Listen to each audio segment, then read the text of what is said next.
The Steve Dangle Podcast with your hosts, Steve Dangle, Adam Wilde, and Jesse Blake. Let's go!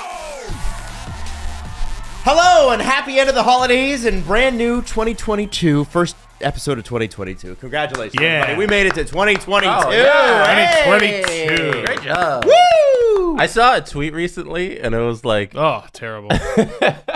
I like how people just get mad at years instead of like doing stuff.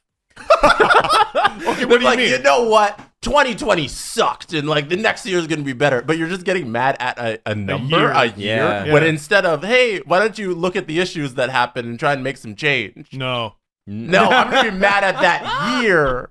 So I thought that was This very year funny. was bad to me. no. And I'm mad at it. Yeah. Am for I being wrong? Mad to me. No, it's the time that is wrong. Man, I don't know. I feel like now, full disclosure, a bit of a frustrating day in Ontario today. Why would happen? Well, in the aftermath of a 50,000 person showing at a Minnesota Wild game, Ontario is back into lockdown. Now, we're not going to go into rants about why or what or how locking things down doesn't really slow the spread, and that's been proven. It's not really what's important. What's important is we continue to do a fun show. We are in no way ever going to tell you not to get your vaccine or to diminish the seriousness of the virus or any of those things because, frankly, this is what we believe. We believe that you should get your vaccine, and we believe it is a serious virus, and we also can believe at the same time that the people in charge in our particular neck of the woods are not doing the best job. Well, is that fair? I believe in caution, but not too much caution. Like I'm boosted, but I'm gonna kiss Adam on the mouth. when this is all done. Whoa, that's throwing caution to the wind, baby. Oh, yeah. Sexy. I don't know. It's been kind of... It's a cold day. Jesse, you want some? It's a bit of a joke that a person like Doug Ford is allowed to make decisions that affect people's lives. Well, we voted for him. Here we go. There's I a- know what? Here's the I whole definitely show. didn't. 90 minutes. Who did you vote for? Let's go. What I would like to show you is this. Okay, so this is the show that interrupted our holiday break, but I was happy to do it because Bob Mckenzie came on Agent Provocateur. Now, Bob and Allan What a good show. both told stories about how over the course of their careers they'd been punched in the face, and I want to play for you now Allan Walsh's story about how Allan Walsh got punched in the face. And we will get to Bob In just a later. minute. So when you're ready to go, Jess. One of the first areas going to on a regular basis was Czech Republic. And at the time that I started recruiting there were really only 2 agents working in the entire country. They sort of had a gentleman's agreement not to start recruiting players until 17. And I went in and I signed a bunch of the top 16-year-olds, and they both got really, really mad at me. So I'm at the under 18 World Championships in Fusen, Germany in April of 1998. And it's the big Czech versus Slovakia game. Sitting on the aisle, this agent from Czech Republic comes down the stairs and he sucker punches me. He was kind enough to bring a translator with him who was screaming at me in English because this guy was screaming at me in Czech. Don't you ever come back to Czech Republic again. I'm going to have you killed. So I start thinking as a former prosecutor, Just fight pause, the guy pause in for a an sec. arena. All right. I'm going to have you killed through a translator is an all-timer. Wham! Da-da-da-da-da! He's very mad at you! That's the part that's missing from the story. I was walking my dog and I burst out laughing in public listening to this, which is illegal now. Thank God I did it a couple days ago. Yep. But just the visual of getting punched in the face. Da-da-da-da! I'm going to kill you! Anyway, Jesse, sorry. Continue. Sorry. Continue. Was in Germany. I went down the stairs. I found an arena manager. I explained to him what happened, and he called the police. And a bunch of German police officers show up, sit down, and they said to me, "Do you want to press charges?" I said, "Absolutely." And he said, "Okay, we've got it from here." And during play in the second period, 6 officers went running up the stairs, grabbed this guy, dragged him down the stairs, picked him up, ran him out. There was a paddy wagon that was open and threw him in there. And then you hear the siren going. He was actually sitting at the time that the police came for him with a bunch of the Czech parents of the players who were on the ice. One of the parents was the mom and dad of Martin Havlat, who had a big meeting arranged with this agent at the end of the game. Wow. And Mrs. Havlat told me later, when they saw all this happen, she told her husband, there is no way we're meeting with this person, and there's no way we're going to have this person represent us. And Martin ended up signing with me and is one of my closest friends, and I represented him for his entire career. I love that episode of How I Met Your Havlat. Hey. That was, he got Martin Havlat because some dude sucker punched him Right? at a game in Germany. That punch, think of how many millions of dollars that punch cost that agent. Because Oh it's my not God. just Martin Havlat, it's all the people that sign with that agent because Martin Havlat's the agent, or that's Martin Havlat's agent. Oh yeah, we could probably find out who Havlat played with at that tournament. Like that's unbelievable. And that's not even the first punch story told on that episode. That one's in response to a story that Mckenzie tells. So Bob Mckenzie, we won't tell you that story because We don't want to give away the whole thing. Yeah, no, But there's it's some- a story I didn't know was true. I thought it was an urban legend. Yeah, Bob Mckenzie, who by the way is such a great guest. Yes. Bob Mckenzie was punched in the face by a Hall of Famer that you would know, A legend. and unfairly so. And it's a really interesting story. And you know what's interesting about the way Bob tells the story? He's just matter of fact. Yeah, it happened. Yeah, this is what happened. And you're like, you're telling me the story about how you got punched. And he's just, yeah, well, you know, I could honestly life in hockey. I could do a reaction episode to that episode. I'm glad you liked it. I really like. It's amazing to me that there were at least two different moments during that episode where Bob Mckenzie was recounting not being hockey enough for hockey people. Right. Yeah. I that's how. Honestly, it makes me feel a little bit better. Oh, it's how many how times deep have you the heard rabbit that? hole goes. Oh, 1,000 times. At least he played, for God's sake. Like, oh my God. That's how deep the hockey man lore goes. Bob McKenzie's not hockey man enough for some people. That's unbelievable. Unbelievable. Yep. Really good episode. You got to listen. Absolutely, you do. Are you allowed to say who you're having on next episode? No, You're not? no, but it's a big one. This It's a week's pre- guest it's a is a pretty big good one. guest. Jesse, would you say this week's guest qualifies as a big guest? Oh yeah, for sure. I would say it's the biggest guest. I don't know. Biggest guest? It's Hard to know. Hard to quantify that. Yeah. But it doesn't matter. What's your Yes. metric? So Let's BS do the top 50 guests we've ever had. Let's get Igor Aronko on the That's line. right, 100%. I wonder if Igor Aronko ever heard that BS list. Probably. There's no way. No. This guy's butchering my list. Hey, so we're going to start with the good news, which is the Leafs played their first game in 17 days a few days ago. And Did they? It was they Did played they play a game, or was it more like a scrimmage? Ottawa, who's been Man. bad, looked bad. Yeah, they never really found it, eh? No. Like, the first period was sloppy, and even when the Leafs were outplaying them, I'm like, they're not outplaying them well. They're the least bad here. Mm-hmm. Like, I obviously expected a sloppy hockey game, but the Sens never found it. And you feel bad for Matt Murray. Horrible. He was the best Sen. He was very good. It was okay. It was like him and Connor Brown. Like, Yeah. yeah. No one had I a did- good game. I No did one. love when they were just trying to find something good to say about the Sens. So it was almost like refs balancing calls. They were trying to balance highlights, and they're like, "Here's Brady Tkachuk talking to the refs. Yeah, that shows Yeah. maturity." I'm like, or he's just doing his job. Well, You're like, oh, yeah. They're like, he's trying Yeah. to get the guys going by Talking to the he's refs. the one who needs to stand up and get the guys motivated to get back into this hockey, and look at him do his job. And then the Leafs took the next penalty, and they were like, "See," and I'm like, "Well, I don't know, man. It's a pretty blatant cross check. Like, Morgan Riley shouldn't have done that." Like, Yeah. Cross checking him in the face. and you know, it's funny. You know, I think it was great to see everybody back. It's great to see like everybody playing. Mikheyev, 2 goals. It was another horrible thing for the Sens. It's literally the healthiest Leafs forward group they've had all season. All season long. They were missing their shutdown pair, which hurts, but yeah, it's the healthiest. they've Justin been all Hall season. scoring a goal. Yes, with two globs of goss up his nose. Because he got kicked in the face by his own teammate.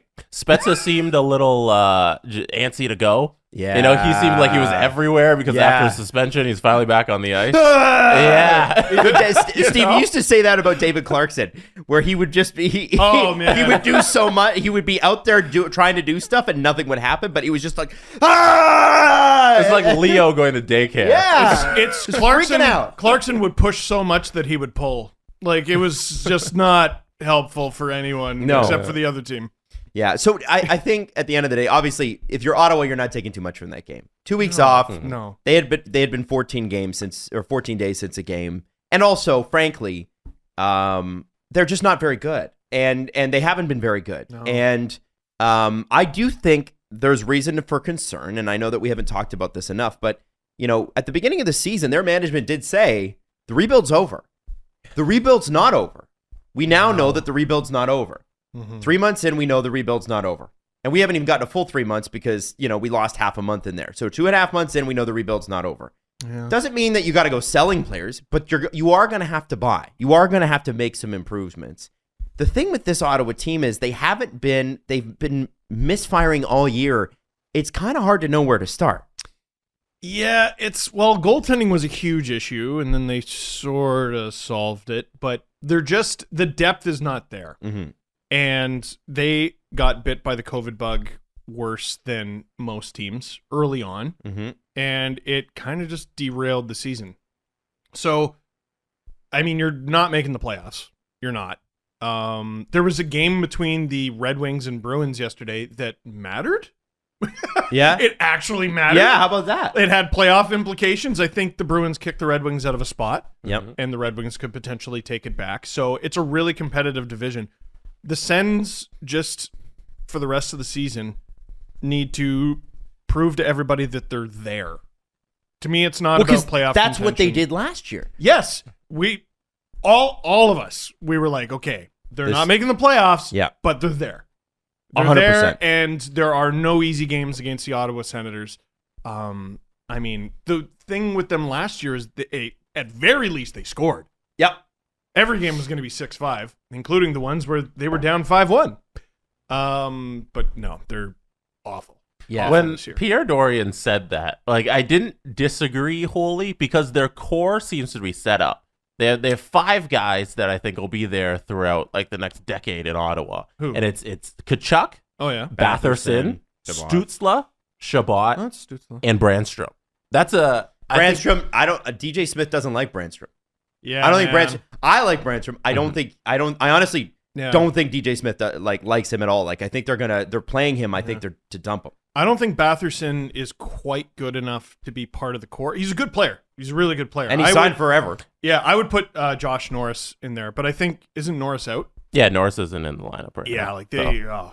But there's a core that, like, if you put Norris into that group, that's up to 6 guys. If you drop Brandstrom, then it's down to 5 again. But there's a skeleton, there's a structure there, and everything just needs to be built around it. And Pierre Dorian thought he had put the pieces around these guys to get it done, and that's just not the case. So take another offseason. It's clearly not there yet, and I don't even think it'll be next year. But if they just keep building a core, a structure around the core, there's something there. No one should be playing half an hour a night.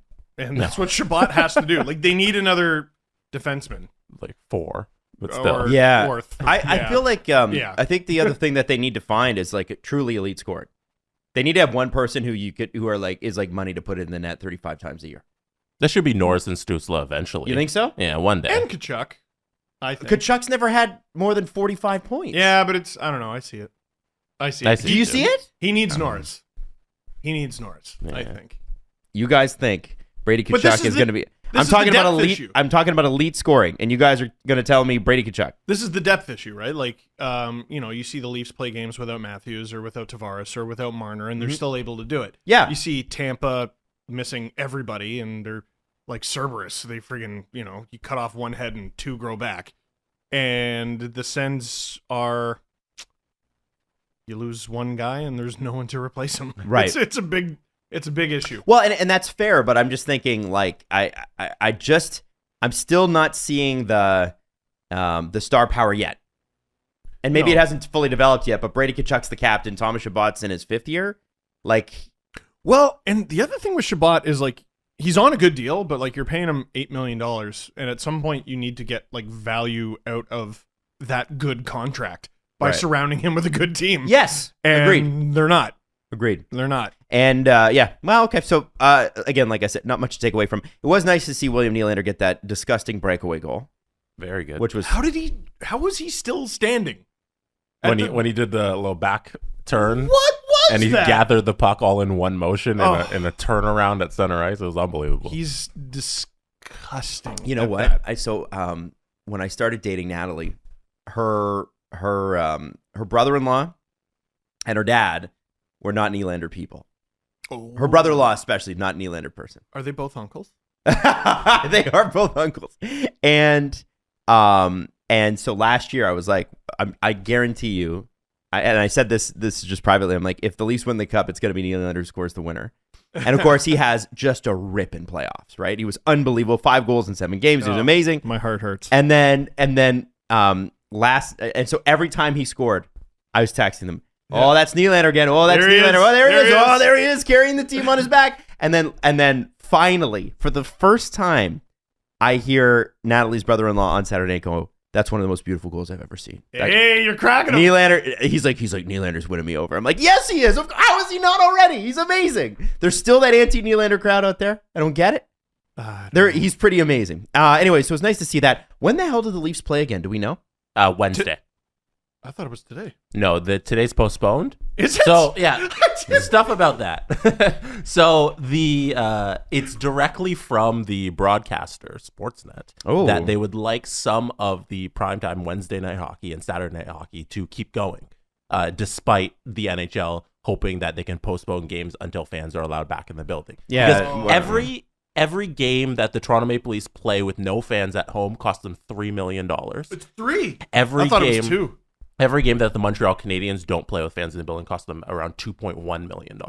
So they would rather just delay all these games until fans can be back. But Sportsnet has asked that we get some games on Wednesday and Saturday. So the Leafs game tonight is postponed, but they'll play again on Wednesday. Interesting. Yeah. When was this decision made? Like last week. Oh, I didn't know that. Yeah. Honest to God, I don't think it said postponed on the site. We'll have something to talk about. Thank God. Yeah. Like, I'm glad. Great. Thank you, Sportsnet. So you thought the game tonight was still going? Oh, yeah. Like, I literally moved Tuesday plans because I'm like, no, I can't get up that early because I got the game I got the LFR to do Monday night. Oh, dude. All right. You're cool. good. You're free. Yeah. Take some time for yourself. Yeah, enjoy, man. Cool. The thing is, like, we got to, as I tweeted this morning, you got to focus on what you can control. Yeah. And what you can control is having a lighter schedule. Because don't worry, we're going till probably late July now. No, we're not. No, we're absolutely there's 3 not. weeks. There's 3 weeks where there's no games where they can insert all these games. I'm holding on. Here's the thing. I'm holding on. The idea. I'm not working July. The idea. I'm not. I'm not. You can't make me. Well, you are working July. No, but I'm not. You July are working, 1. though. Yeah, you are working. July 15th is when when the season's like when No, I think the last day the cup can be awarded is June 30th. Look it up. That's true. Is that actually true? Yep. Yeah. There's the draft and free agency that's in July, but that's fine. That's what I'm saying. You're I'm gonna work. I'm not covering goddamn July games. I'm not. I'm not. I served my time. That's done. They're gonna all squeeze it served in. our time. We're They're not gonna doing squeeze it in. Yes, Yeah. they're gonna squeeze it in. Okay. Yeah. Well, here's what I'm going to say. If the NHL is hoping that they can postpone games and that by postponing games, they're going to get people back into the stands in Toronto, Montreal faster, they're not. Both governments are just not going to, it's just not going to happen. I think it'll be 3 months before we even get close to half capacity again. So it's just the way things work. I don't like it either. I'm just saying it's the way things work right now. So we may as well just play them. Can I throw something out there? Sure. Coming out with those guesses for when we're going to be back to like half capacity or whatever. Don't do that. No? Don't do that. People don't need that. Okay. Yeah. I'm fine. Look, and here's why. No one knows what the fuck is going on. That's very true. We were That's all doom scrolling last night, waiting for an announcement that was scheduled for 10. I was and not. was then scheduled for wasn't 11. I was not doing and that. then, Why do you do that to yourself? Okay, you know why? Because my ecosystem contains a lot of teachers wanting to know what the fuck is happening. Can I ask one more question about the game? Yeah. So it pertains Is it to, Monday? No, still no. Okay, sorry. It pertains to your LFR, and Adam, I want to know if you agree with this. All right. Steve more or less said that Ilya Mikheyev is the fastest skater in the NHL. He's top dozen. Formanton is the fastest, isn't he? Formanton and McDavid. No, Barzal. Faster than McDavid? Barzal won the fastest skater competition. In St. Louis, McDavid finished second. Barzal won. But I don't think fastest skater is adequate. It should be fastest skater with a puck. There should be fastest skater. Why haven't they done fastest skater? I've never even thought of that. I want to see fastest skater with a puck, and then goal line to goal line might be too dangerous, but I want to see blue line to blue line. Oh, like first three steps, basically. 1, 2, 3. Yeah. The blue lines are too short. Yeah, it might Especially be too short. NHL players, it's like one stride and they're into the next line. The problem is how bad do you want guys going from goal line all the way to the other goal line, and they basically have no choice but to smash into the boards? No, you'd put up some sort of it's crash pad. You know, I don't know. See, you wouldn't crash pad. You wouldn't be able to do it on a rink. If you want a 40-yard dash on skates, you got to do it in some other venue. See, but whatever that event is, I think Mikheyev might win it. See, so I think I heard you say this nonsense, and I'm gonna chalk this take up to Leaf fans overrate Mikheyev's speed. Oh yeah, because one time in a race to a puck, he outskated McDavid. Who's faster? And they've who's faster? You can't say he's not the fastest. Jesse. I don't know. Well, stuck there. Got him. I think he's the fastest. I think he is because it says he is. I just don't know if anyone outside of Leafs fans believe that Mikheyev is as fast as Leafs fans believe he is. I think he's top 10. Can I run down the list of the NHL 22 speed rating for this year? I love it. I got it, so I thought it'd be interesting. Okay, so number 1 is McDavid at a 96. Gee. McKinnon has a 94. He can friggin' wheel. Barzal has a 94. Taylor Hall has a 93. McDavid is 2 points faster than the second fastest? Yeah. That seems unfair. It's so unfair. Taylor Hall has a 93. These are all guys that have 93. Okay. He's very Hall, fast. Larkin, Kapanen, Makar, Hughes, Goudreau, Kuznetsov. All have 93s. Okay. I mean, all those guys are fast. Yeah. They're all fast. But, I don't know, man. It's a video game. And with the puck... They have to rate them based on real life. Didn't they used to do... With the puck, Mikheyev has no shot. No shot whatsoever. Okay, thank you. Yes. Thank you. No shot. Sorry, this all has to be won. Without the puck. Okay. No, I think there should be 3 events. There should be regular fastest skater, fastest skater with a puck, and then, I don't know, goal line to goal line or blue line to blue line. I'm just saying. And anyway, how many of those is Mikheyev winning? One of them. He's certainly not winning. Which I think is what I said. Fastest skater with the puck who has to shoot. He's not. I thought it was very funny when he scored the 5-0 goal and celebrated like it was the playoffs. Well, you know what? To be honest with you, he needed it, and it was a power play goal. I give him a hard time, but his hands are always busted. And that's the thing, right? Yeah. Remember that skate cut that he had? Mm-hmm. Yeah.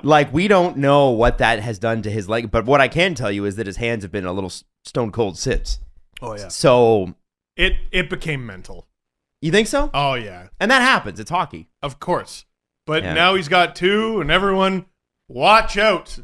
Matthews is doing one of these in the rearview mirror.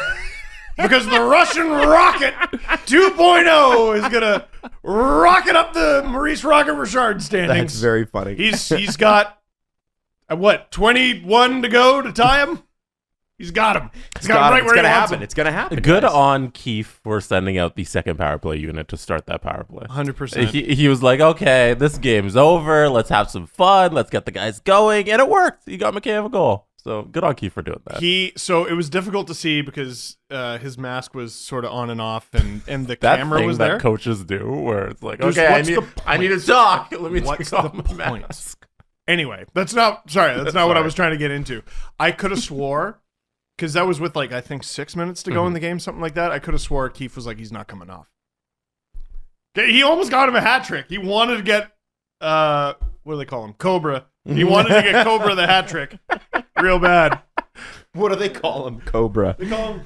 Do they? Yeah. Or wait, what is it?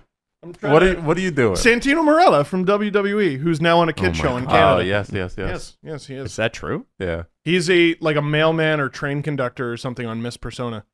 What's Miss Persona? Let's play. Is that a Leo find? Oh yeah. Oh, Leo. That was his first girlfriend. Really? Yeah. Love Miss Persona. I am gonna have. You don't know Miss Persona? I don't know Miss Persona. I know Miss Persona because you told me about this story. Oh, dude. So he loves Miss Persona, but like it's this kid show that I think is produced in Canada, or she's Canadian at very least. I want to say she's from BC, but it's won like Emmys. Jay Onright was on it. Really? Yeah, oh yeah. Santino Marella is a regular character. One of the dudes who was the host of YTV, it was like Too Late for Us. Remember we had Phil? Yeah. This guy's not Phil. I forget his name. Okay. I don't know. Anyway, Canadian content, Adam. Support it. Okay. I What's guess the matter I need with to. you? Sorry. What's wrong with you? Can we talk about how the Canucks are 3 points out of the playoffs right now? Okay, which episode did I say it on? It was on one of the holiday episodes. We had to do bold predictions for 2022. I said the Canucks are making the playoffs. So there's one person who just keeps tweeting me like, you stopped talking about the Canucks now that they're good. No, I think we stopped recording episodes. Was the and issue. They stopped playing games. Yeah, man, they won like 3 or 4 straight. And we were like, hey, that's cool. That's good. Bruce, there it is. We did talk about it. Yeah. And then, we haven't recorded for like 2.5 weeks. I do love that occasionally we get messages from people, and this is rare, but it's like, you didn't talk about my team. Yeah. And they're on it, and they've won 5 straight. It's like there's 32 teams in the NHL. We'll get to it. We're not hiding from your team. We're not embarrassed. It's just it didn't look good for the Canucks for a while there, and now it looks better. 8-0-1 in 9 games under Bruce Boudreau. They have not lost in regulation. I feel bad for Travis Green. Yeah, but like, I don't know. But the coach's gig. It's clear that a bunch of guys quit on him. Yes. But is that not coaching? No, but that sucks. As just a guy whose job is to motivate players, and the whole locker room just quits on you and doesn't play up to their ability. And as soon as you're gone, they snap out of it and they can play again. I think that sucks. It's an ego deflator because there were probably moments in his playing career where he was like, he's pissed at the coach, and he's like, here's how I would have done it differently. And it didn't go very well at all. Like, for as much as we criticize Jim Benning, the entire time we acknowledged, listen, I don't know how good this Canucks team is, but they're underperforming. And they're having the biggest regression to mean that any team has had this season. I'd also say this. Have you guys seen Ted Lasso?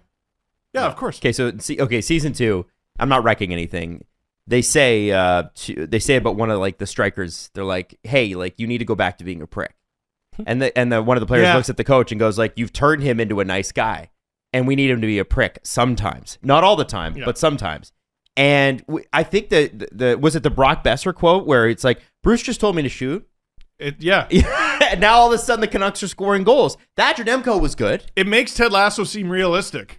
This guy who knows nothing about footy is just like, I'm going to manage all these personalities and make them good at the sport I don't understand. And I think what it is too when you get to the NHL level is it's less about like, for the younger players, sure, you learn a lot, of course. But a team like the Canucks, they know how to play hockey. Yeah. So and they've been getting goaltending the whole time. So I wonder. I don't feel bad for Travis Green. I think legitimately, Fuck him. No. Adam Wild says, fuck I think Travis Green probably asked different things than Bruce Boudreau was asking. And the things that Travis Green was asking were not conducive to them winning. But he believed in his principles. And here's the thing with hockey players too, or hockey people, is that even when their system isn't working, they'll drive it off a cliff before they'll change anything because they believe in the results. It was like when the Devil Rays were in the World Series, they were winning and at 80 pitches they took their best pitcher out and lost. Yeah. And Kyle Dubas was asked about it, and he's like, well, you got to commit if you committed to this far, you got to commit the whole way. No, Kyle, you win. You win, Kyle. That's him being nice. That's him. If you were to get him alone and Kyle, what do you think of this? Oh, it's fucking stupid. Like, why did they do that? It's not smart. It wasn't smart. Oh, analytics have gone too far, and most analytics people, I think, are sitting there going, dude, we didn't tell them to freaking do that. Managers and coaches love committing something to the point where they can just show that they're right, and they'll just hammer it away until I'm right, until what I want to happen happens with my system. And it's a sports thing, right? Oh, yeah. These coaches, they'll go out there and they'll be like, this is my system, and I'm going to fucking put you... It was like Torts when he took over in Vancouver. Like, well, okay, we're gonna make the Sedins block shots and throw elbows and punch people.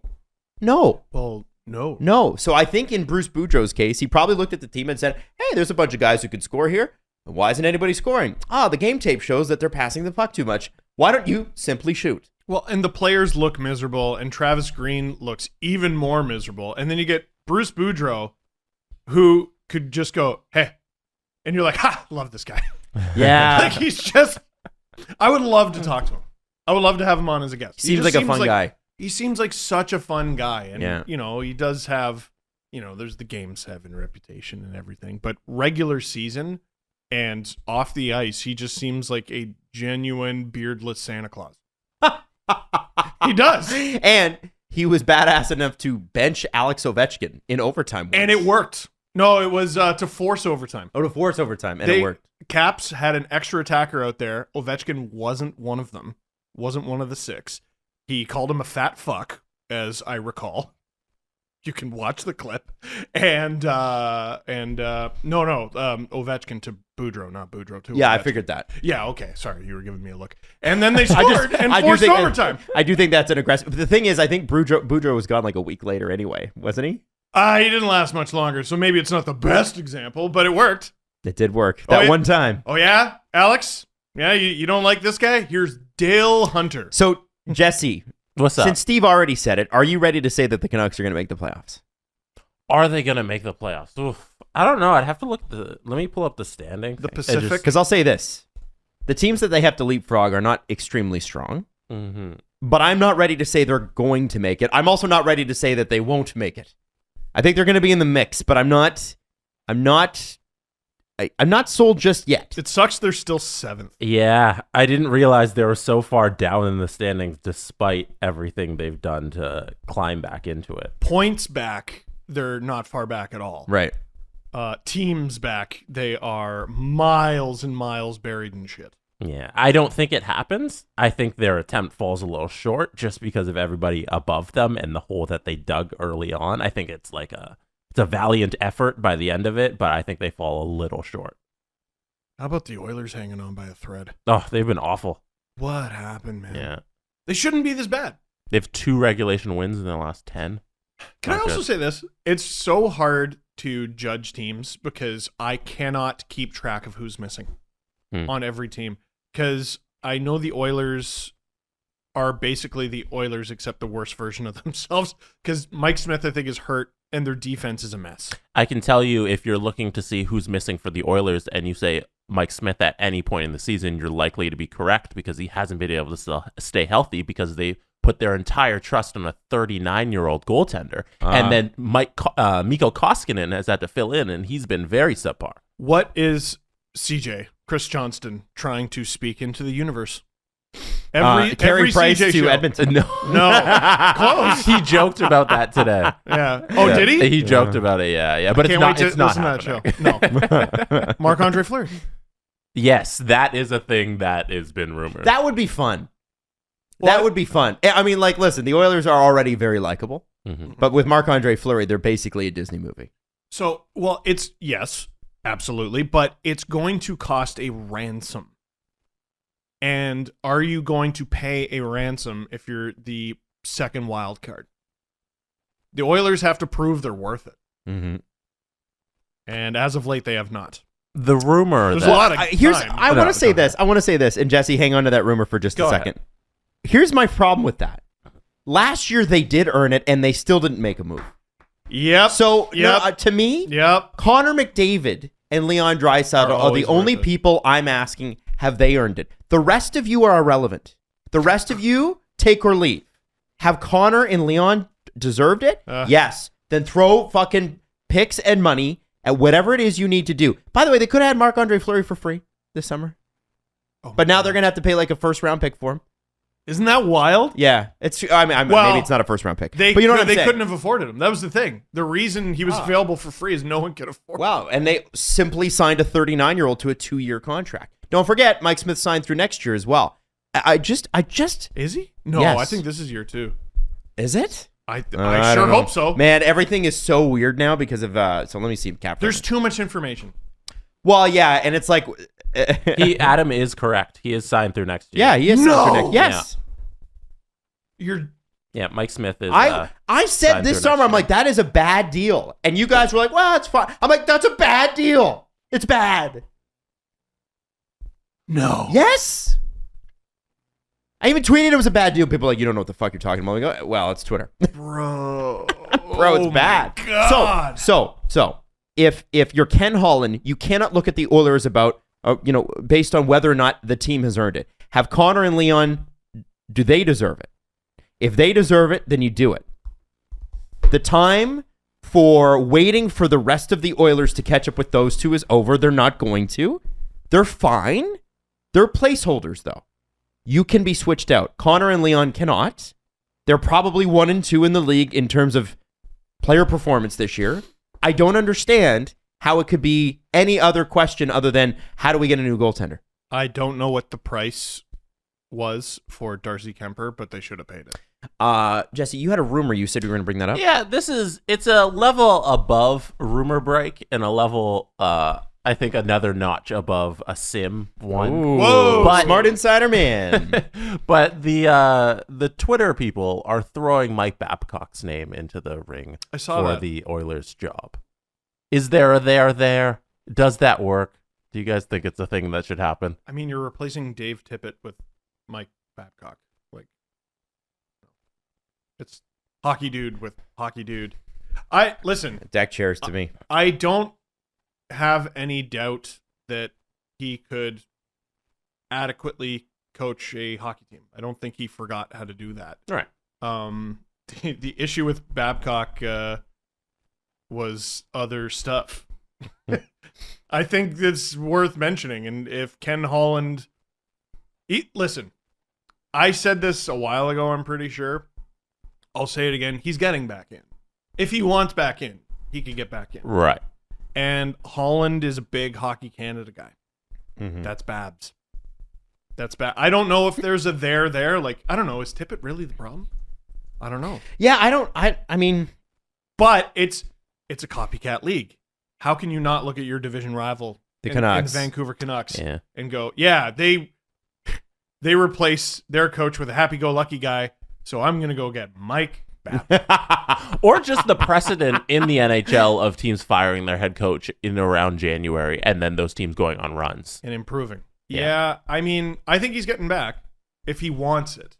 CJ on, I think, one of the earlier Chris Johnston shows says he might not. Like, he might just be content to retire to what he's currently doing.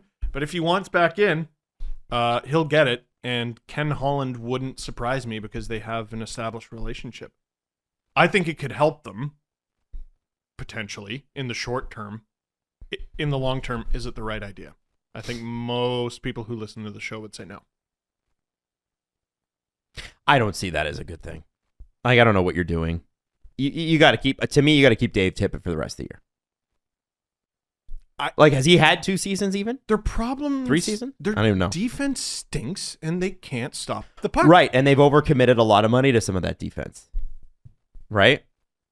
Like, you knew... Did Dave Tippett give Cody Ceci all that money? No. And Tyson Barrie. Keith, and Tyson Barrie. Who's objectively great on offense, but horrendous on defense. That's the thing. He hasn't even been that great on offense. I know. Tyson Barrie holder in fantasy. Oh. I have Evan Bouchard, and outside of the first month of the season, he's been better. It's not good, bro. Wow. It's not good. Tippett, by the way, was hired in May of 2019. Who the hell even knows what is what anymore? I I used to be able to remember seasons. I can't remember seasons anymore. No, it's broken. Yeah. It's all broken. Okay, so with that, I do want to mention this. Noted first liner. Evan Rodriguez got a hat trick last night. Man. Evan Rodriguez, who, by the way, lit up the Leafs 7-1 earlier this year and was Toronto Maple Leafs property, but they tried to get him underneath as a restricted free agent, like underneath the amount of money that they would have had to pay him, which I believe was $1.25 million. Because he wasn't good. But they believed that he would be. He was like, he was fine. And he was fine. And he said, "No, I'll take a bet on myself." So they didn't tender him a qualifying offer. And he went back to Pittsburgh. And he's been tearing it up. So the trade. But I just want to say, I want to give Dubas and company some credit, just to say that they thought that this guy was going to be pretty good, and lo and behold, this guy's pretty good. Yeah, but they were willing to take the bet on him. I think he was a throw-in to make the money work, and he was sort of a take it or leave it. If we 26 can get him, points in 31 games, by the way. If they wanted him, they would have got him. They didn't get him, and they could have had McCann and Rodriguez. Rodriguez, yeah, this from season. The Penguins. Listen, I don't want to say I was right about McCann, but I was right about McCann. Oh my god. Hey, Hall scored. Doesn't mean I don't like Justin Hall. It just means I would have taken McCann. With gauze shoved up his nose. Rodriguez and Russ both scored a hat trick last night. Pens beat the San Jose Sharks. Hey, cheers to 2022. May hairy balls be forgot and never brought to mind with Manscaped. Does that work? No, it didn't work. All right. Well, did you see the ball drop? That's Steve's. Did you like that better? I thought it was. That's why I Okay, came up with listen, all I'm saying is with our exclusive offer, you go to manscaped.com, use the promo code DANGLE. Get it? Because it's for your balls, and you get 20% off and free shipping. I already told you about the Performance Package 4.0, where you're going to find that signature lawnmower 4.0, the electric trimmer designed to trim hair on loose skin. The advanced skin-safe technology reduces cuts and nicks on your delicate areas. It also comes equipped with a 4000K LED light. That's a lot of TVs. And that will make sure that you reach the promised land and not other things. And you don't want to cut the wrong things down there. You know what I'm saying? So here's the deal. For the new year, let's keep those balls shiny and clean with Manscaped. Be sure to travel to manscaped.com for our exclusive offer. 20% off and free shipping with the code DANGLE. And cheers to your balls in 2022. This podcast is sponsored by BetterHelp Online Therapy. Check out betterhelp.com/STP. The best way to think about therapy basically is I would say working out, but for your brain. And for your body to function, your brain's got to be in shape. That's why I go to therapy, and that's why you should check out BetterHelp, because here's the thing. You can do the in-person thing. You can do it over the phone. You can even do it over chat. It's completely up to you. It's whatever you're comfortable with, and you can start communicating with your therapist in under 48 hours. You invest in stocks. You invest in your body. Why are you not investing in your mind as well? This podcast is sponsored by BetterHelp, and if you go to betterhelp.com/SDP, you'll get 10% off your first month at BetterHelp. So betterhelp.com/SDP to get 10% off your first month and good mental health to you. Now, let's talk about World Juniors and the cancellation. Oh, yeah. Man, a lot has happened since a lot has happened. So, obviously, we'll get to the women's tournament information in a second. Yep. But I would just like to talk about the World Juniors themselves for a moment. And, you know, you'll hear some people say, and I saw an article that was like, well, it's not the IIHF's fault this happened. It's not the organizers' fault this happened. It's COVID's fault. And while that's true, how we handle ourselves, as I said to you in our last episode before the break, we must learn to live with this. So for life to get quote unquote, get back to normal, we're not going to eradicate COVID. So we must learn to live with this. And the smart thing, I think, to do in these situations is if you have a tournament, and it's a bunch of kids, which it is, put them in a bubble for 2 weeks. Put them in a bubble for 2 weeks. That's all they would have had to do, and we would have been in this situation. If you think, and Sid60 actually tweeted this, if you think that they canceled this tournament over a couple positive tests, you're out of your mind. No. They had an outbreak, and they weren't able to report it for whatever reason, but you know that they had an outbreak. They had to have had an outbreak. And it was big. And somebody was going to have to pull out. So they, quote unquote, postponed the whole thing. It'll be back in the summer, which I hope it is. It sure sounds like it's going to be. Yeah. That's July hockey I might tolerate. I just want to ask. Yeah, that'd be fun. Yeah. I just want to ask. And again, I'm somebody that doesn't want... listen, I want to get back to normal life as quickly as possible, too. But if you're one of your major moneymakers, and we'll talk about money in a second, one of your major moneymakers is this tournament, how are you not doing everything you can to make sure that those players can go on the ice? The argument is Omicron was not prevalent when the tournament was planned, and it sort of snuck up on them. I'm sure you know what you can't do in a bubble scenario, Adam? Mm-hmm. Have your players stay at the same hotel as a wedding. And that's apparently what caused it, eh? Well, so that's the word. I don't know because okay. Your truth is not necessarily everyone else's. So a lot of some of the players were from the European teams, supposedly, were very upset because they were following protocols. Mm-hmm. That doesn't mean everyone was, right? Of course not. So everyone's blaming this wedding. I think Scott Wheeler did an interview with them. He was trying to. Why? I saw something was published in The Athletic this morning. I haven't had a chance to read it. Everything like I flat out respect Scott for that. I would want to know. I want to know. I want to read that. He put it out there on Twitter. He's like, DM me. I'm serious. I want to. If Yeah, you're at that I wanna wedding, know. I want to talk to you. Because a lot of people are throwing shit at these guys. Well, imagine like it's supposed to be this magical day, and the whole hockey world is like, "Fuck you! Yeah. You ruined the World Juniors, piece of shit." As though it's anybody's fault. That's the other thing we need to do is we need to stop treating people with COVID like they're lepers. Like it's a disease. It passes along, and this variant is particularly strong at that. I doubt the bride and groom were going. Yeah. Like Also, suckers. people are forgetting where the world was at in November and how everybody was kind of getting back to normal, and that's when this tournament was planned, and they didn't suspect that there would be this variant. It still existed. So, at the time, it was a very fluid situation. It didn't exist when they were initially playing the tournament at all. COVID existed. And there was pushback from some. This is from CJ on the Chris Johnson show. There's pushbacks from some of the nations when a bubble was even proposed, and then as the variant developed throughout December, they put in more restrictions, and they were like, "Okay, I guess we'll do these ones." So who knows what the tournament would have been at whatever point, like if everything kind of stayed pat as it was in November through December. And then who knows if you could even get a bubble going, is if these other nations would agree to that.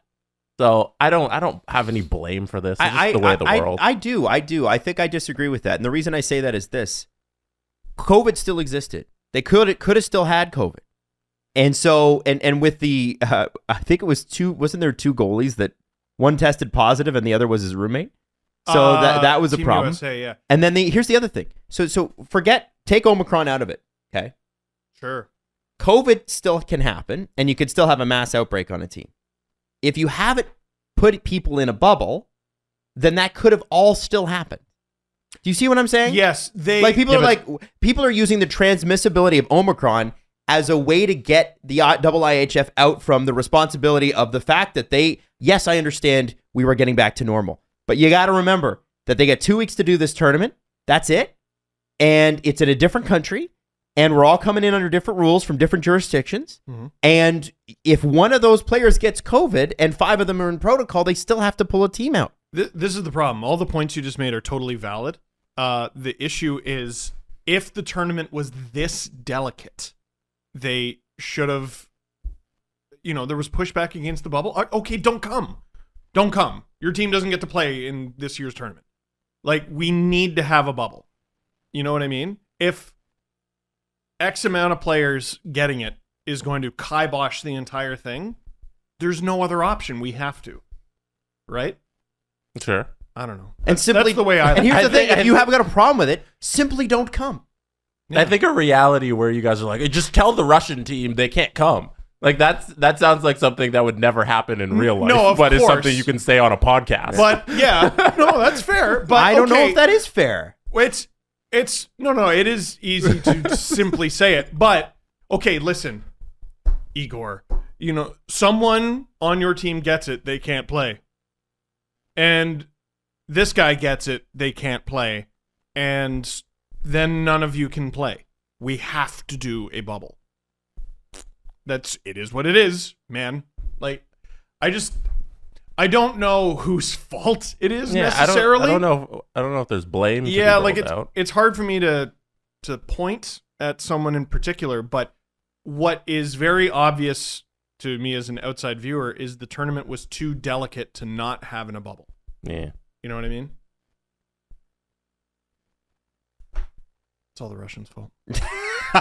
No, it's all those people getting married like dicks. Yeah, I'm sorry, it's very funny the Russians got kicked off the plane.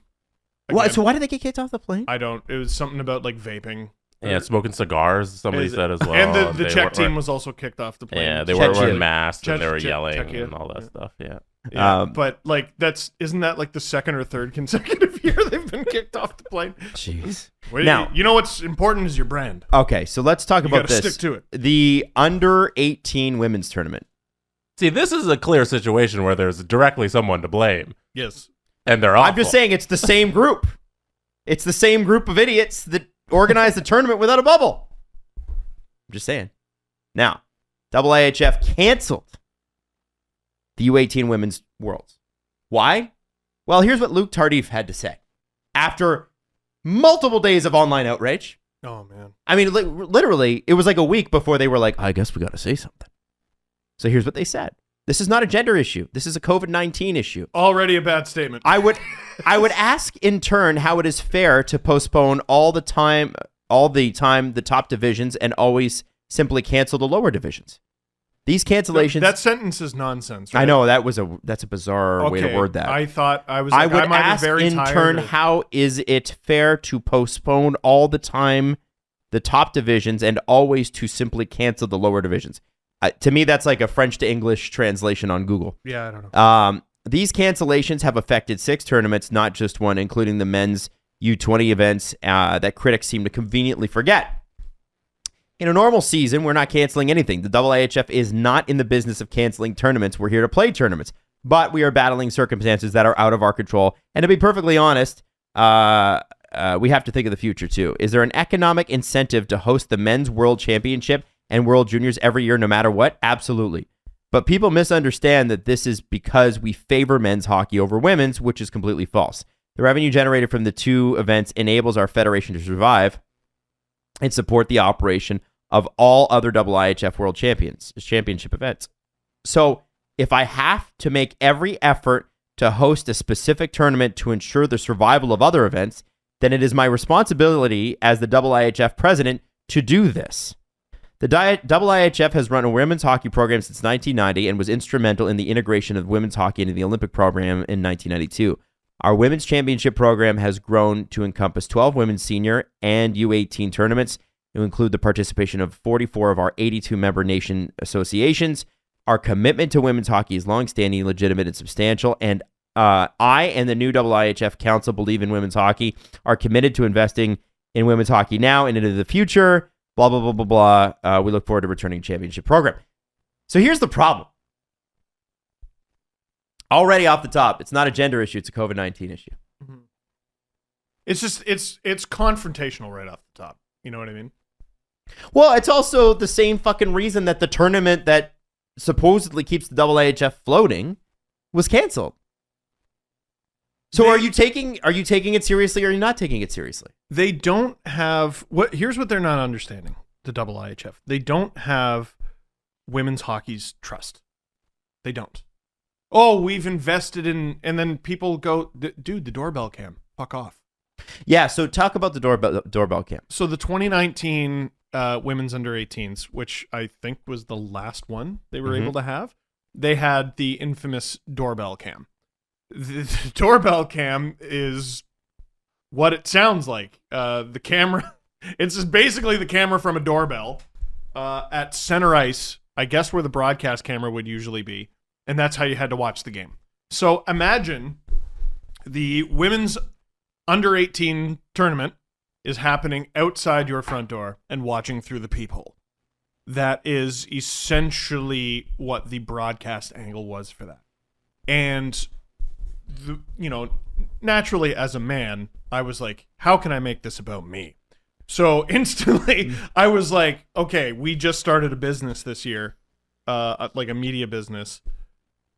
How much would it have cost to have something less shit?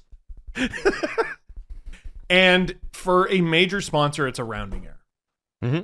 It's Jesus, like you could have started a Twitter campaign and said, we need this donated, this donated, this donated. Like not even given to us. We'll give it back. You know what I mean?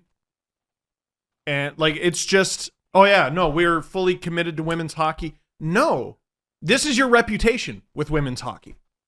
This is what women's hockey fans have been taught to expect from the IIHF. So you can't say we've done this, we've done that, we've done that when you don't bring that up. Does that make sense? Mm-hmm. They have not earned their trust because they don't deserve it. So all of their bluster about their investment in the sport. How many World Junior tickets paid for the doorbell cam there, Luke? You know, oh, we got it. We got to have the World Junior tournament to pay for all these other tournaments. I'm sorry. That's someone setting up their phone at center ice and being like, we have a broadcast. All right. It's just not legitimate. I think is it a GoPro? Like it seems like it's one of those fisheye lenses you see on YouTube. It's terrible. It's definitely fisheye. I don't know exactly what camera it is. I'm not saying they recorded it with like Ring or something. Okay, I'm looking at the cameras in here. And the how system much are we have. each of these? Jesse, how much are these Nikons that we use?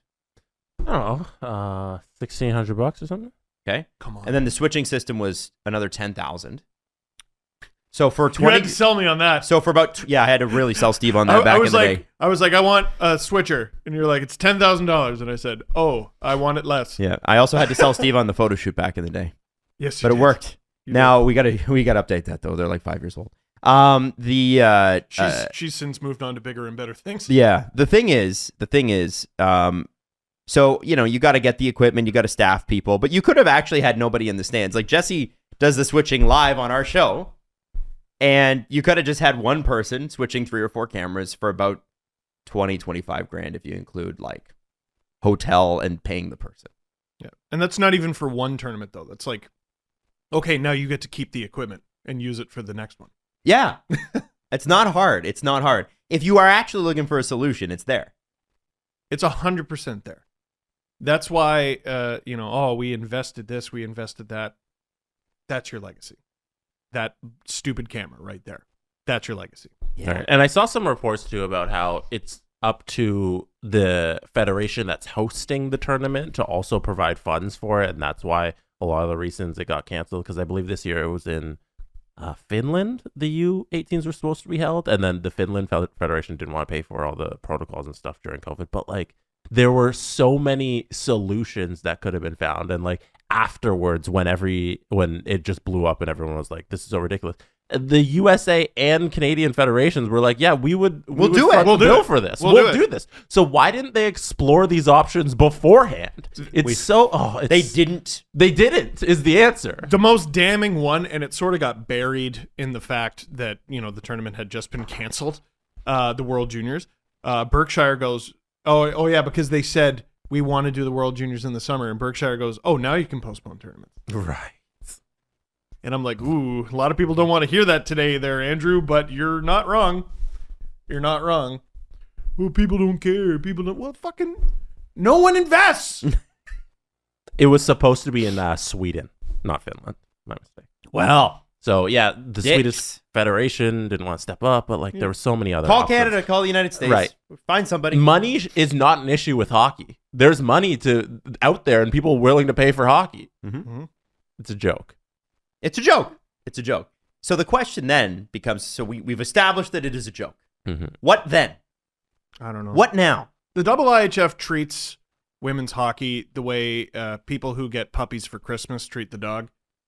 Like it's late January and you're like, oh fuck, I gotta take care of it. Like, is it not enough that I brought it into the house? No, man, you gotta feed it. You gotta take it on walks. You gotta pick up its. This is your dog now. You gotta take care of it. You gotta nurture it. You gotta love it. and there's been no evidence of the love. Mm. Yeah. Well, hey, we were instrumental in getting into the Olympics. All right, then what? What now? What's next is you host the tournament. Yes. Probably at the same time you do the men's one or whatever solution they find. But there's a PR win there. Yeah, it's not an excuse now to not host the tournament because it can be done because so many people want it done and they should do it. And now the World Juniors are being postponed anyway, so why wouldn't you do the U18? And it sucks because this under 18 women's tournament is probably going to be the most watched one. So out of all of this, the IIHF is probably going to win in terms of audience share and interest in this tournament, which sucks because I don't want them to win anything because they screwed this whole thing up. You know what? You're right. Yeah, but hockey fans are spiteful. I like where you're going. I'm going to spite watch this motherfucker. It's great for the women's game that now this tournament's going to have so many eyes on it. But I can't help but be sour about the IIHF having eyes on their fucking product. We're going to fucking cover that in full, by the way. I want to billboard every fucking game on this show. Yeah. The other thing is, too, you're tweeting about this, and this might sound ridiculous to you, but it's actually not that far out of the purview. We would broadcast the games on our channel. Yeah. We would gladly take the feed, and we do it for free. That's why I love If you want a place to like centralize people, we have I think it's 64,000 subscribers, and 30% of the people that watch our videos aren't even subscribed. By the way, please subscribe.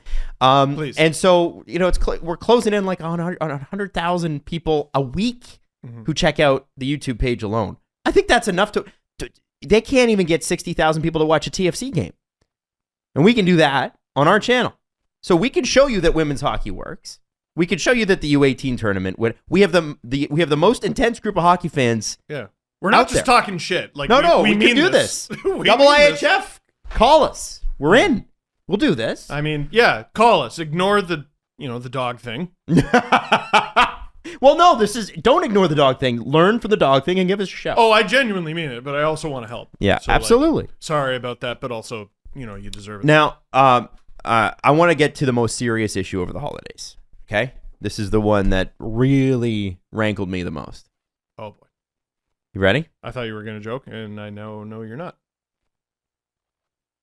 Jesse Blake is general manager of the Toronto Maple Leafs. Oh, never mind. You are joking. Yes. He is joking. Jesse Blake, general manager of the Toronto Maple Leafs. Can I run you through the forward group that this man has put together? If you're going off of what I tweeted out, it's different now. It's different now. Yeah. Okay, this was the group you had. Yeah. Lucas Raymond, Austin Matthews, William Nylander. That's a good first line. Connor Brown, Alex Turcotte, Nick Suzuki. What's his overall? Connor Brown. 84. Yeah. Don't disrespect him in the game. Trevor Moore. I think you did that for Mike Stevens and Mike Stevens alone. Nolan Patrick and Jesse Puljujarvi.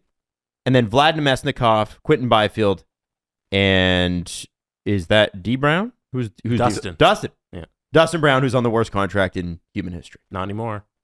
Now you got Riley, Dumba, Sandine, Bouchard, Romanov, Liljegren. Jesse Blake. Yes. You traded Mitch Marner. Yeah. Oh, you traded Mitch Marner. The moment is so good. How haven't you tweeted the moment? It's so good. I got to clip it. Yeah. Okay, yeah. so tell me, explain the rationale. It should go on TikTok. About how Jesse's trying to win a cup, and he traded away Mitch Marner? So the Mitch Marner trade happened because, one, I didn't think it'd go through. Two, because it made so much sense when you see that lineup, because we traded Mitch Marner for Turcotte and Byfield and a first-round pick from LA. And those two guys, Turcotte and Byfield, are 87 overall Turcotte and 84 overall Byfield. And they each make less than $1 million. Okay. So like two top 5 picks and a first. Right. so we freed up essentially $9 million in cap space, plus got a first round pick and 2 guys who are going to play at the top of our lineup. And are going to get better. And then now the $9 million, because the trade happened towards the offseason, I forget it was at the draft or whatever, that allowed us to sign Matt Dumba and Dustin Brown and Trevor Moore and Connor Brown. So essentially we got 6 guys for Mitch Marner, and we built a whole other line plus our second best defenseman, and we moved Mitch Marner for all that. And then we got another first round pick. So it made sense. But then we played through this season with this team, and it was the first time I had ever not made the playoffs. Because it was the year from hell for the team for the team because we had so many injuries. Well, here you gotta back up. Mm-hmm. Okay, what do you want? Because what preceded the year from hell? The playoffs from hell. Oh, the Bruins? What happened to you in the first round? We lost to the Boston Bruins. Oh man, in that 5 sucks. games. Oh, that sucks. Who won the Stanley Cup that year? I don't know. Maybe it was the Detroit Red Wings. Oh man.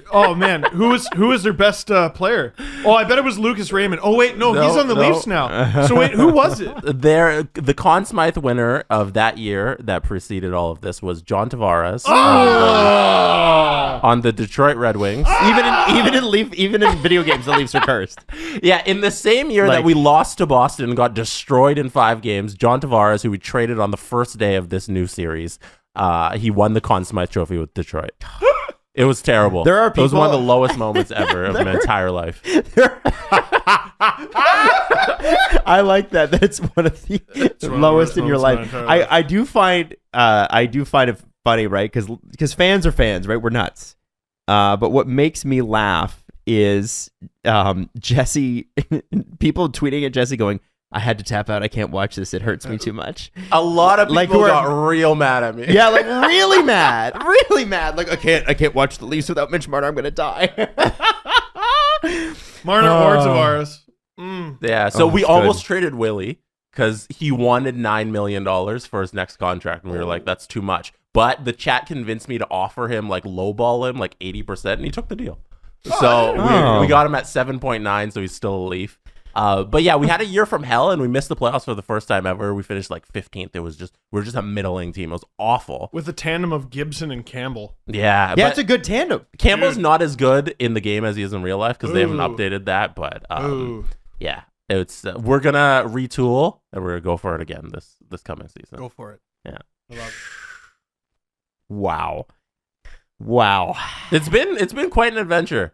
This was probably the Friday stream that we did on New Year's Eve was probably, in terms of performance, it was definitely the worst performance I've had on a stream, just simming games and just the team not doing anything. And it was the first time I ever got to sell at the trade deadline, which was cool.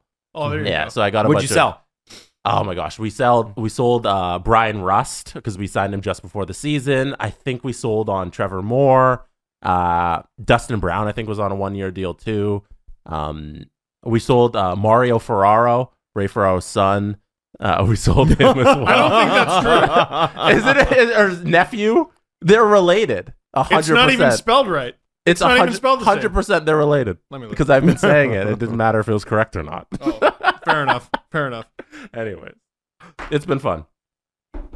What's wrong? Nothing. What happened?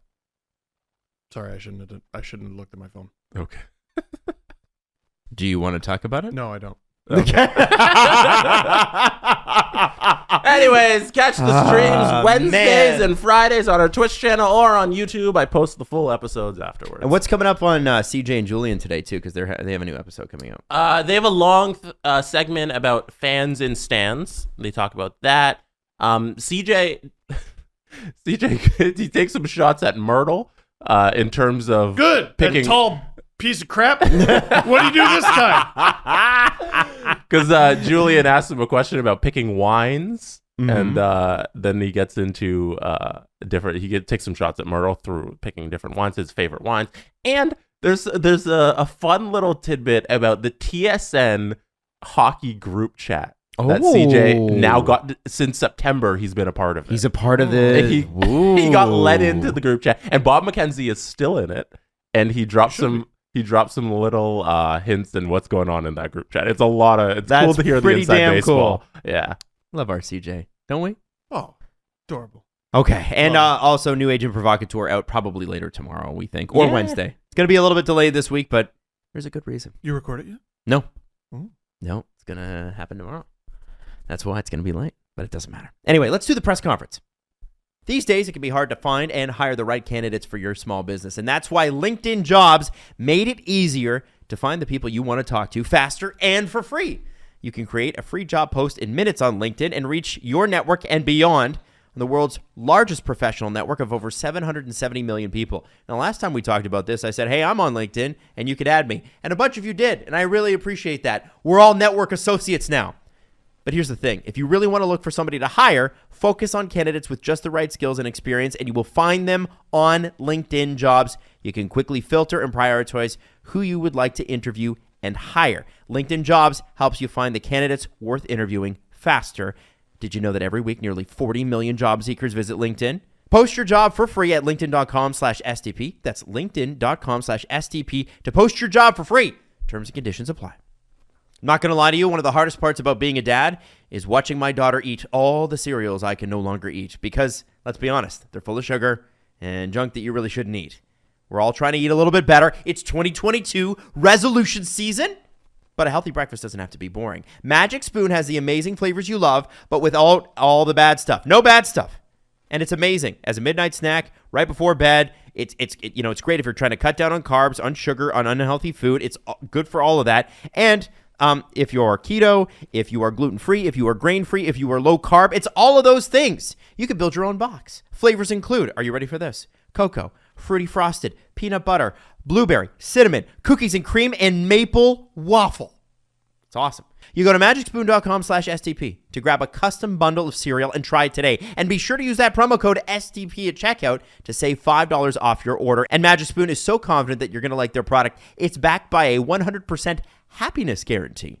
Unlike life, cereal can be matched with a happiness guarantee 100%. So if you don't like it for any reason, they will refund your money, no questions asked. And hey, because it's cereal, you don't even have to send the box back. How great is that? Remember, get your next delicious bowl of guilt-free cereal, magicspoon.com/STP, and use the code STP to save $5. Love you. The Presser. SDP. The Steve Dangle Press Conference. I also want to shout out Andrew Berkshire for still doing the game over. We didn't talk about With that. COVID. He not only did he do game over with COVID, but he is talking about the Montreal Canadiens who are literally dipping into their ECHL team right now.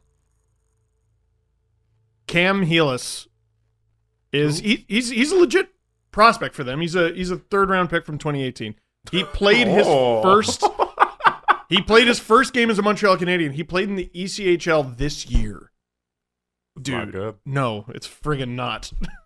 They're struggling. It's amazing they're in any games at all. Nick Suzuki and his band of merry It's just been minor a leaguers. nightmare for them. Dude. A nightmare year.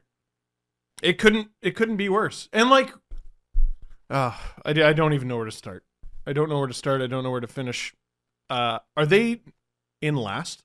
The Canadians? Yeah. No, it's definitely the Coyotes. No, I don't think it is. No? Last I checked, it was Ottawa. It's shocking that they're not. No, I'm definitely right. It's the Coyotes. Wow. Coyotes have 6 wins. 6 wins. Yeah, Montreal is 7. 15 points for the Coyotes, 18 for Montreal. The Coyotes have 4 games in hand, so they'll probably pass them. Oh my Yeah. God. There you go. That's wild. That's the bottom of the standings there. It's just awful teams this year. Just There's some shit hockey teams playing the NHL this year. dude. Anyways. I can hear my bosses crying, like deep, bitter tears. Montreal can't be this bad, man. No.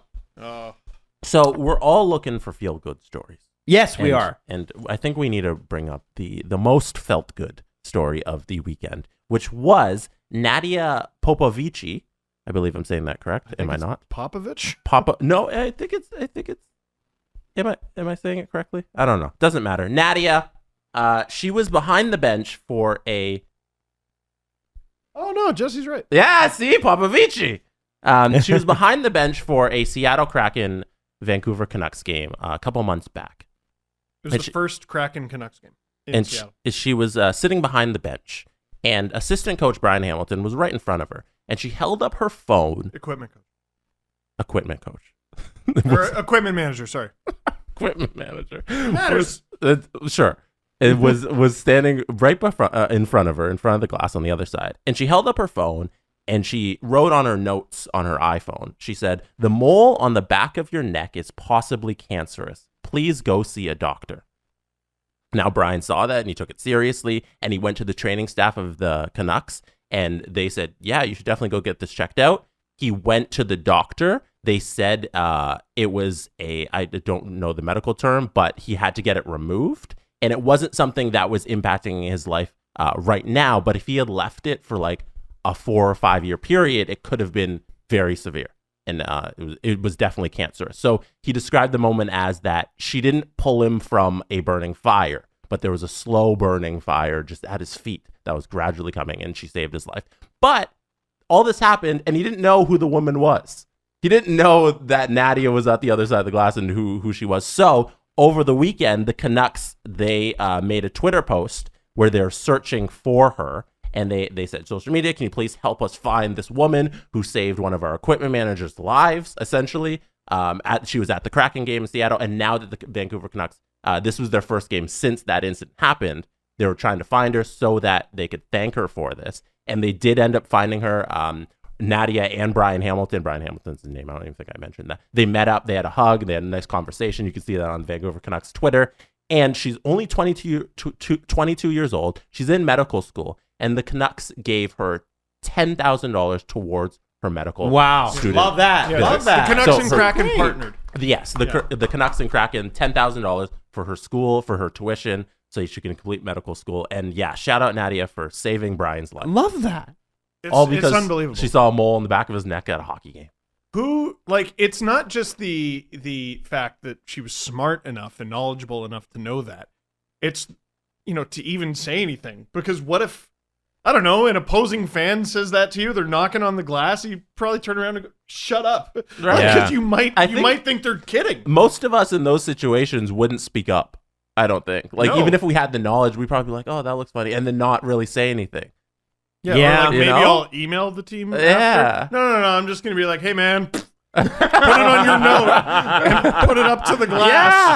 Yeah. That's just the bravery in that alone. And yeah, saved his life potentially. That's really cool. Mm-hmm. I love that story. It's so good. It's so good. It's one of those stories that keeps getting better. Mm-hmm. All right. So let me pull up the questions here. Do you guys can you guys vamp for a little? We can do that. Vamp? He's a GM now, so he's got different lingo. He talks like other GMs talk. I can see Pierre Dorian saying, "Hey, can you guys vamp?" And Jesse's clearly been on the phone with him. Okay. But yeah, here's us being vamp it away. Yeah, you guys did a terrible job. Wow, was that shit. All right. So, did you guys catch the Winter Classic on Saturday? No. Wow. Okay. So no thoughts there. I loved the Blues coming out in their beachwear. Uh-huh. Yeah, that was cool. And then obviously the wearing toques and stuff on the ice, which I love. The Wild jerseys are the ugliest things I've ever seen. They're a piece of crap. All the highlights I saw, I was like, oh man, that's just, they don't get better. People always say, like, wait till you see the jersey on the ice. I saw the jersey on the ice. It still sucks. I feel bad for Minnesota Wild fans who had to watch an ugly team play ugly. They did. I also do find it strange, and a lot of people have pointed this out, 50,000 people in Minnesota, less than 1,000 in Toronto. Oh, dude, I saw less than 1,000. It was 2.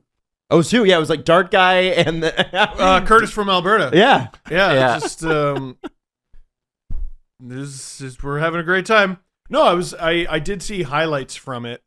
And like I said, I watched some of the Bruins Red Wings game, and I caught a little bit of the Bills game, and obviously I saw Antonio Brown just quit, and I'm like, oh my god, there are so many people.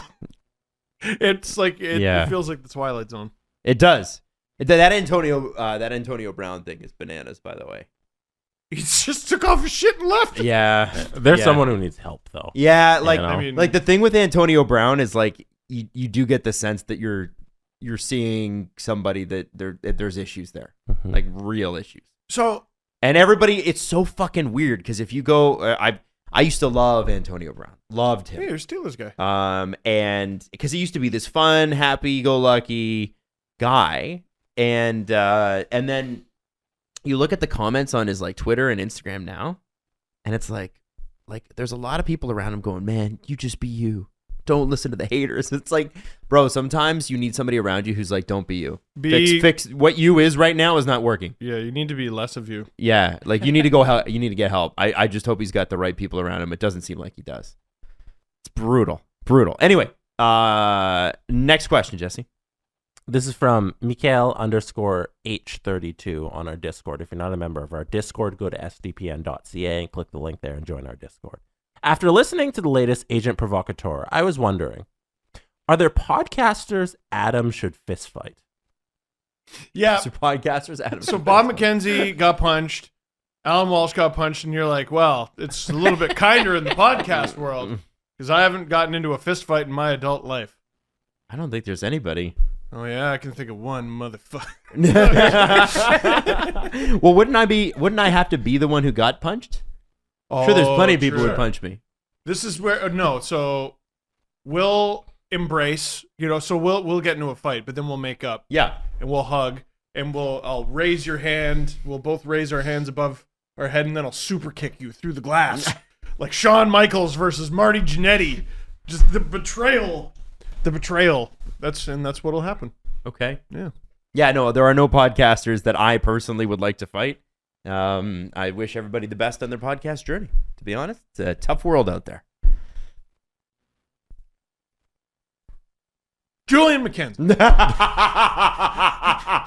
No, man, we can't do that. Julian's the best. He'd also probably kick my ass. Yeah, he's pretty in shape. Yeah. Steve, this is a question from Mark. They're requesting that you have your own geek segment where you can geek out on like a video game or anything you want to talk about, or like a TV show you want to geek out on. If you were to start this segment, what would you kick it off with? Geek out. I don't know. I haven't had the opportunity to have a really in-depth conversation about Red Dead Redemption with anybody because no one gives a shit like I do. And it's very frustrating to me. Why don't you do a fucking stream, man? With what time? I saw you stream with Dangle Navy. What are you doing tonight? Yeah, for like 5 What are you doing seconds. tonight? Is there a Leaf game tonight? I didn't think so. What are you doing? Fine, I'll fucking do it tonight. All right, go. Actually, well, okay, I maybe shouldn't. Do you have the equipment? I don't think so. You have a PlayStation cam. I don't do it know from if there. I still do. Do I? Let's take. We have one here. Take it home. Oh, okay. Can I do that? All right. You and I will figure it out, and I will finally do it. No. And I will do 100%. No, this has nothing to do with me. No. What does this have to do with me? Well, I don't know how to do it. I'll give you the login details, and you log in, you hit stream from your controller. Well, fine. I'll take a really long time in chapter 2 because it's the funnest chapter, that and chapter 3. And I will get all the equipment. I'll talk to the trapper. It's not about being fast. It's about knowing the land. And I'm gonna get the Legends of the East satchel, and we're gonna get 100% completion.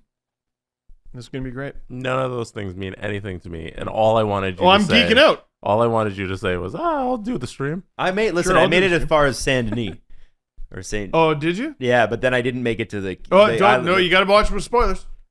Okay, the game's like 7 years old. No, it's not. It's 3. It's more than 3 years old. It came out in 2018. Yeah. Well, that's 4 years ago. Okay. All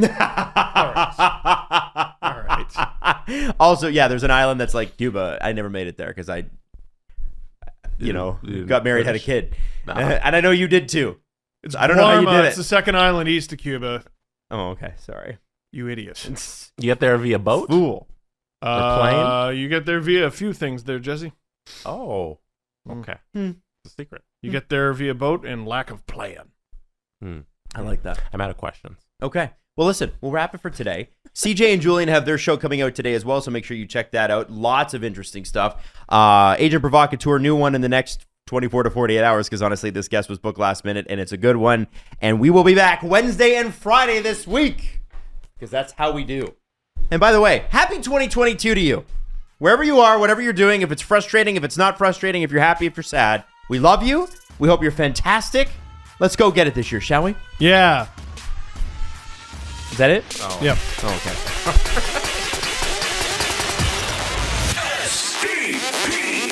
The Steve Dangle Podcast. Follow the guys on Twitter at Steve_Dangle, at Adam WYLDE, and at Jesse Blake. Connection complete.